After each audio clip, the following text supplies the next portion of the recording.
My husband's secretary looked me up and down at the office party and said, "No wonder he works late so often, avoiding going home."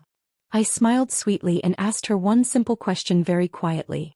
Her confident expression cracked immediately like glass, and she avoided me the entire rest of the night, hiding in corners and leaving early without saying goodbye.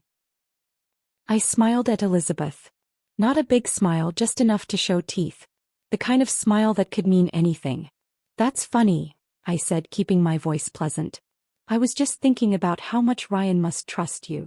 She blinked, her champagne glass pausing halfway to her lips. "What? With all those late nights? All that access?" I took a step closer, still smiling. The other wives were pretending to look at their phones now, but I could feel them listening. "It must be nice having someone believe in you so completely. Even after mistakes." Elizabeth's face did something complicated. The confident smirk flickered. "I don't know what you're talking about," she said, but her voice had changed. Less champagne bold, more uncertain. I leaned in close enough that only she could hear me. Close enough to smell her expensive perfume and the wine on her breath. "Does Ryan know about October 12th? I asked quietly. "Because I'm wondering if the senior partners know that you've been accessing their confidential settlement files from his computer after hours." The color drained from her face like someone pulled a plug. Her champagne glass actually trembled in her hand. "I haven't," she started, but I just kept smiling. "Have a wonderful evening, Elizabeth," I said, full volume again. Then I walked away, heading toward the bar like I'd just commented on the weather. My hands were shaking when I ordered a gin and tonic. I'd been planning that moment for 3 days, ever since Rachel sent me the full report. But planning something and actually doing it are different things. I could feel Elizabeth staring at my back. I didn't turn around. The bartender handed me my drink and I took a long sip, trying to look casual. Trying to look like a woman who hadn't just detonated a bomb in the middle of her husband's office Christmas party. It started 6 months ago. That's when I first noticed Ryan's pattern changing. We'd been married for 9 years. Together for 12. I knew his rhythms the way you know your own house in the dark, where all the furniture is, which floorboards creak. He was a corporate attorney at Mitchell & Harrison, one of those mid-sized firms that does well enough that everyone drives nice cars but not so well that they make the news. He worked hard. He always had. Late nights were normal. But 6 months ago the late nights changed flavor. Before, he'd come home tired and distant, smelling like coffee and printer toner. He'd heat up whatever I'd left him, eat standing at the kitchen counter, maybe tell me about a deposition or a difficult client. Then he'd shower and fall asleep within minutes. After he came home tired but wired. He'd shower first, immediately. He'd pick at his food. He'd be on his phone constantly, texting, his face doing things I couldn't read. And he started working late on Wednesdays, which he'd never done before because Wednesday was when the partners played golf and the office was quiet. I'm not stupid. I know what those signs usually mean. So I did what you're supposed to do. I checked the credit cards. I found hotel charges from the Marriott downtown.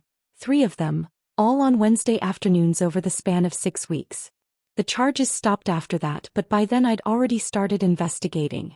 I hired Rachel on a Tuesday morning in October, sitting in her small office above a bail bondsman in a strip mall 40 minutes from my house. She looked exactly the same as she had in college, just with better clothes and reading glasses. "You think he's cheating?" Rachel said. It wasn't a question. "I think something's wrong," I said. "I just don't know what." She nodded, made notes on a yellow legal pad. "What's her name?" "The secretary. Elizabeth Thornton. She's been with the firm for 3 years. She's his secretary, but she also does paralegal work. She's..." I hesitated. "She's very good at her job." "They usually are," Rachel said. She wasn't being cruel, just factual. "I'll need 2 weeks. Maybe 3. I'll start with the basics. Surveillance, background check, social media. We'll see what shakes out." What shook out was strange. Rachel called me on a Wednesday afternoon, 2.5 weeks into the investigation. I was at Target staring at throw pillows and trying to remember why I'd come. "Your husband isn't having an affair," Rachel said without preamble. "At least not a physical one." I followed him to 4 different late-night sessions. 3 times he met Elizabeth at the office after hours. Once they met at a coffee shop. Every meeting they talked intensely for 1 to 2 hours. No touching. No hotel rooms. Just talking. What were they talking about? That I couldn't tell you. But here's what's interesting. I ran a deep background on Elizabeth Thornton and something popped. She had a DUI arrest on October 12th. Hit a parked car leaving a bar in Riverside. Blood alcohol was 0.12. Should have been a slam dunk prosecution. Should have been. The charges disappeared. Not dropped, disappeared. The arrest record got sealed. The whole thing vanished from the public database within 72 hours. That takes serious legal intervention, Catherine. The kind of intervention a mid-sized law firm could provide if they were very motivated. I stood in the Target aisle holding a gray throw pillow, my phone pressed to my ear. Why would the firm cover up her DUI? That's the question, isn't it? Rachel said. I did some more digging. Called in a favor with a friend at a rival firm. Elizabeth has access to things most secretaries don't. Client files. Settlement documents. Partner communications. Your husband shares his computer password with her so she can handle things when he's in court. That's normal, I said. Secretaries need access. Sure. But here's what's not normal. There've been whispers at that firm for about 6 months. Nothing concrete, nothing you could take to the bar association. But rumors about billing irregularities on a major case. Hours that don't add up. Work that was supposedly done but maybe wasn't. The kind of thing that could sink a mid-level associate's career if anyone looked too closely. My mouth went dry. Ryan. I can't prove anything, Rachel said. But the timeline matches. Elizabeth's DUI happens in October. The firm makes it vanish. Your husband starts working late with her constantly right around the same time. And there are those hotel charges from before. What about the hotel charges? They weren't for affairs, Catherine. I checked the dates against court records. Those were days your husband was supposedly in depositions out of town. But the depositions were local. He was billing the client for travel expenses that didn't happen. I sat down on the floor of Target, right there in the home goods section. A woman with a cart full of Christmas decorations gave me a concerned look and kept walking. So they're both in trouble, I said slowly. Elizabeth knows Ryan falsified billing. Ryan helped Elizabeth cover up her DUI. They're stuck together. That's my read, Rachel said. Mutually assured destruction. She keeps quiet about his fraud, he keeps her employed and protects her from the DUI consequences. But Catherine, here's the thing. If Elizabeth has been accessing confidential files from his computer and if anyone finds out, that's a whole different level of problem. That's a breach of client confidentiality. That's disbarment territory for everyone involved. Does she have access to confidential files? I can't prove she's actually accessed anything, Rachel said. But she has his password. She's there after hours. And a secretary with a secret that big? She's either playing it completely safe or she's taking advantage. My money's on the latter. That was 3 weeks ago. Since then I'd been watching. Waiting. Trying to figure out what to do with information that felt like holding a live grenade. Ryan didn't know I knew anything. He came home late on Wednesdays. He was distracted, irritable, always on his phone. We barely talked anymore. We hadn't had sex in 2 months. When I tried to ask him what was wrong, he said he was stressed about work and I should be more understanding. At night, lying next to him in the dark, I'd think about confronting him privately. But what would that accomplish? He'd deny everything, or he'd confess and beg me to keep quiet, or he'd somehow make it my fault for not trusting him. The problem wouldn't go away. Elizabeth would still be there, still working late with him, still holding leverage over both of us. But if I was going to do this, I needed to do it right. The Christmas party was perfect. Public enough that Elizabeth couldn't make a scene, but intimate enough that the right people would notice. The senior partners would be there. Ryan's colleagues. Everyone who mattered. I just needed the right moment. And then Elizabeth handed it to me on a silver platter by insulting me in front of witnesses. I stayed at the bar for 10 minutes, nursing my gin and tonic. From where I stood, I could see Elizabeth across the ballroom. She'd moved away from the cluster of associates' wives. She was standing alone now, her champagne glass empty, her face pale. She kept glancing toward Ryan, who was still talking to his managing partner, oblivious. Good. Let her stew. Jennifer, one of the other wives, materialized at my elbow. She was married to Brian, one of Ryan's fellow associates. We'd done the polite chit-chat routine at these events for years without ever becoming actual friends. Are you okay? Jennifer asked quietly. That was Elizabeth shouldn't have said that. I'm fine, I said smiling. Just needed a drink. She's been drinking a lot tonight, Jennifer said, glancing toward Elizabeth. More than usual. I think the holidays stress her out. Must be hard, I said, being indispensable to so many people. Jennifer gave me an odd look, like she wasn't sure if I was being sincere or sarcastic. She does work really hard. Brian says Ryan would be lost without her. I'm sure he would be. Dinner was called then. Everyone started moving toward the tables, finding their assigned seats. The firm did the Christmas party properly. Seated dinner, assigned tables mixing partners with associates, spouses strategically placed to facilitate conversation. I'd been to 7 of these. I knew the drill. Ryan appeared at my side as we headed toward our table. Having fun? He asked. His tone was neutral, but there was tension in his jaw. Wonderful party, I said. The hotel did a beautiful job with the decorations. What did you say to Elizabeth? He asked, voice low. I complimented her. Why? She looks upset. Does she? I glanced across the ballroom. Elizabeth was at her table, sitting very still, staring at nothing. Maybe the champagne isn't agreeing with her. Ryan's hand found my elbow, gripped just a little too tight. Catherine, what did you say? I stopped walking and looked at him directly. She insulted me, Ryan. She made a joke about you avoiding coming home. In front of other people. I simply reminded her that trust is important in a professional relationship. His face went through several expressions very quickly. Confusion, then understanding, then something that might have been fear. We'll talk about this at home, he said. We certainly will, I agreed. Our table was near the front of the ballroom. Ryan and I were seated with one of the senior partners, Thomas Mitchell, the firm's name partner, and his wife Margaret. Also at the table were 2 junior associates I didn't know well and their spouses.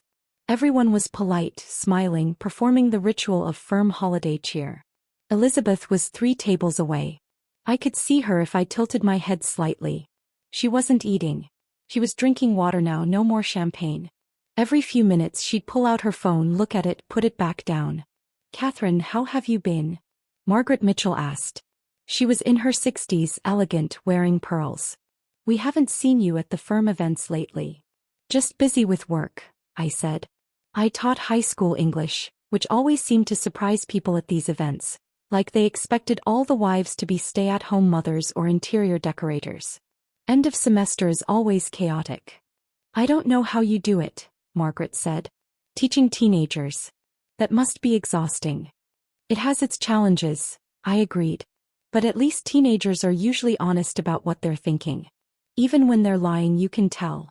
Ryan's water glass clinked against his plate. Small sound, but I felt him flinch. Thomas Mitchell launched into a story about a case the firm had just won, some corporate dispute that netted a huge settlement. Everyone listened and nodded and laughed at the right moments. I picked at my salmon. Across the ballroom, Elizabeth's phone buzzed. She looked at it and her face went even paler. Ryan excused himself to use the restroom. As soon as he was gone, Thomas Mitchell leaned toward me with a conspiratorial smile. Ryan's doing excellent work lately, he said. Really excellent. We're very pleased with his billables this year. That's wonderful, I said. My smile felt painted on. He puts in the hours. That's what separates the good associates from the great ones. Dedication. He certainly works late a lot, I said lightly. That he does. Lucky man, having a wife who understands the demands of the profession. I wondered what Thomas Mitchell would say if he knew those billable hours included phantom travel expenses and maybe work that was never actually done.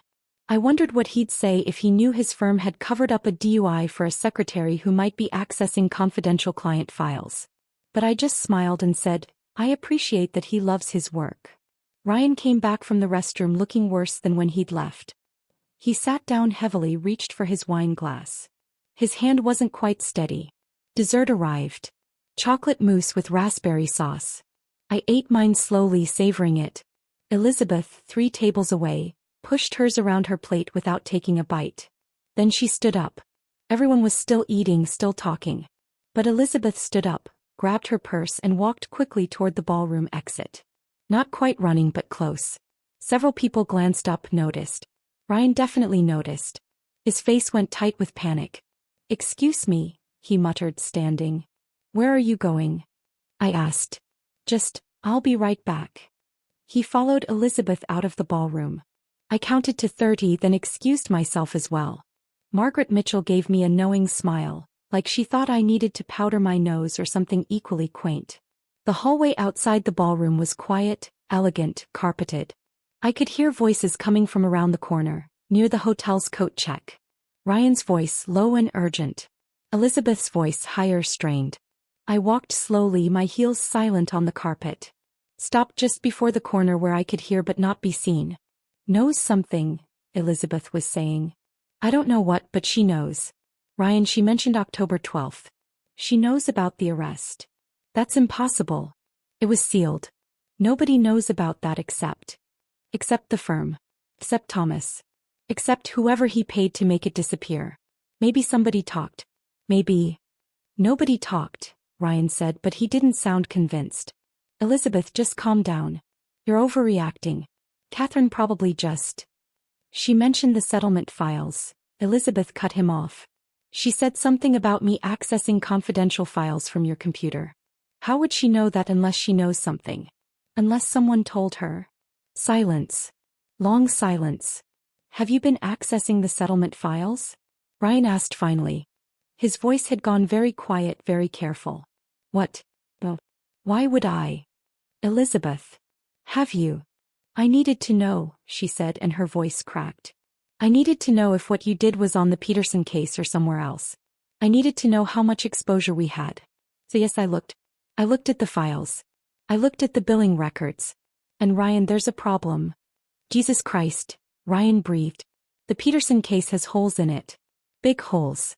Anyone who looks closely is going to see that some of those billable hours are fabricated. And if they're looking at Peterson, they might look at other cases. And if they look at other cases. I get it, Ryan snapped. I get it. God, Elizabeth, you shouldn't have accessed those files. Do you understand what kind of risk that is? If anyone finds out. I was trying to help, Elizabeth said. She sounded close to tears now. I was trying to figure out how bad it was.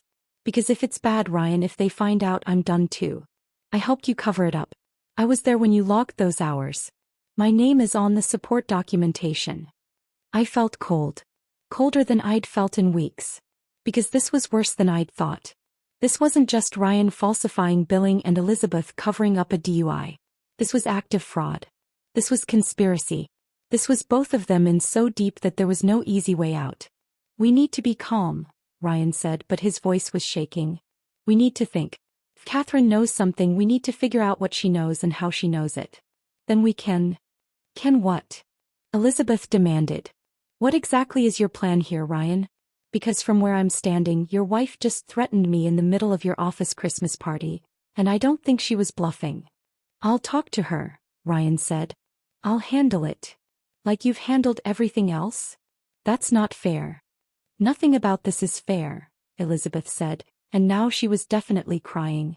Nothing about any of this is fair. I made one mistake. One stupid mistake, and now my entire career is tied to whether or not your wife decides to destroy us both. I stepped around the corner. They both froze. Elizabeth's mascara was running. Ryan looked like he might be sick. Hi, I said pleasantly. Sorry to interrupt.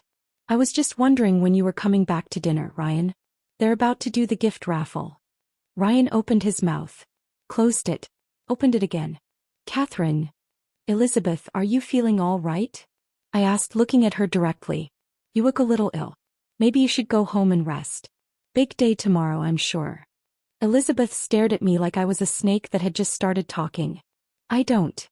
I think that's a good idea, I said, still pleasant, still smiling. Go home. Get some rest. We can all talk more when everyone's feeling better. He looked at Ryan. He looked at me. Nobody moved for a long moment. Then Elizabeth grabbed her coat from the coat check and left without another word. Just walked out of the hotel into the cold December night. Ryan and I stood in the hallway alone. What do you know? He asked finally. Everything, I said. I know about the Peterson case. I know about the hotel charges that weren't really travel expenses. I know about Elizabeth's DUI and how the firm made it disappear. I know about the files she's been accessing. I know all of it, Ryan. His face crumpled. For a moment he looked like he might cry too. How? Does it matter? Catherine, please. It's not what you think. What do I think? I made mistakes, he said. I was under pressure. The firm expects these billable hours and sometimes they're just not there, and I thought I could smooth things over, just a little padding here and there, nothing major. But then it got complicated and Elizabeth found out, and then she had her arrest and I helped her because she was going to lose her job, and then we were both stuck, I finished. He nodded miserably. Here's what's going to happen, I said. My voice was calm level. I'd practiced this too. Tomorrow you're going to go into the office early. You're going to check every single file Elizabeth has accessed. You're going to figure out exactly how bad the damage is. Then you're going to decide whether you want to come clean to Thomas Mitchell or whether you want to live with this hanging over your head forever. Catherine. I'm not done. Elizabeth is going to quietly transition to a new opportunity. She's going to get a good reference and a decent severance, and she's going to leave without making a fuss. And you're going to come home every night at a reasonable hour from now on. No more late Wednesdays. No more mysterious meetings. You're going to be so transparent I can see through you like glass. And if I do all that? Ryan asked quietly. What then? Then we'll figure out if this marriage is worth saving, I said. But Ryan, I need you to understand something.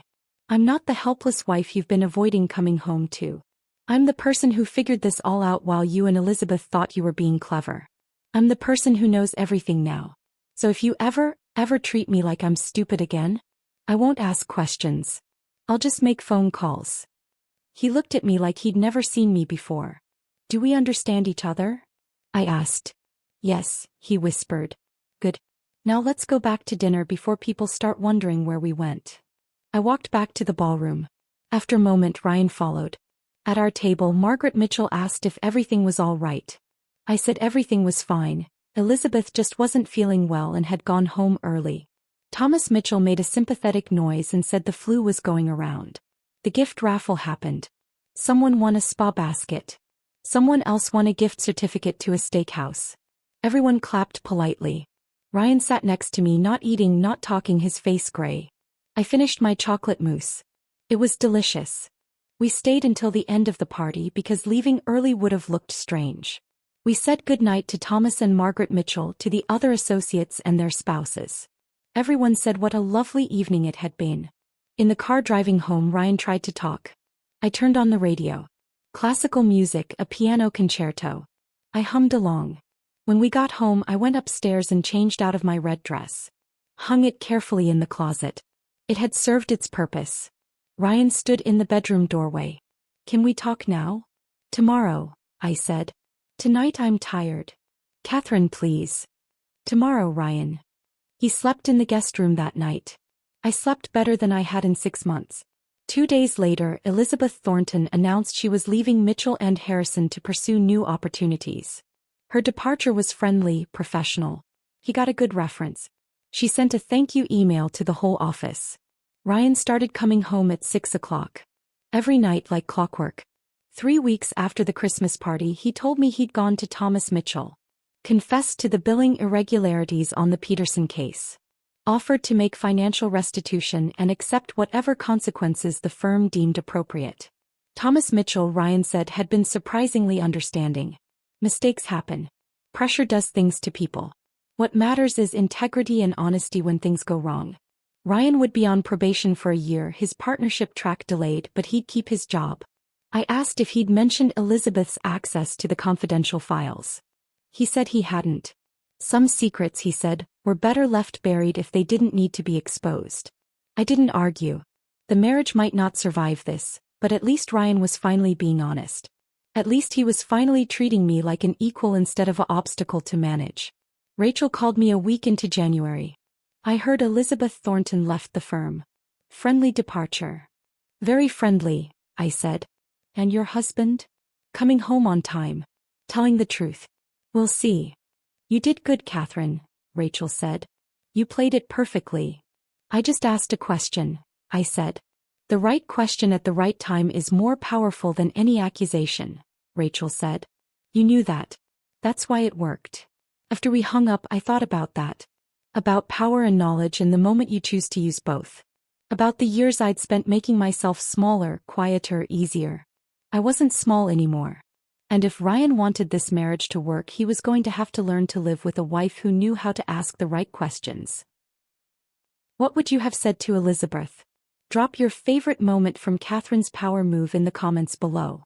If you loved watching her reclaim her dignity, hit that like button and subscribe for more stories about women who refuse to stay silent. Your support means everything.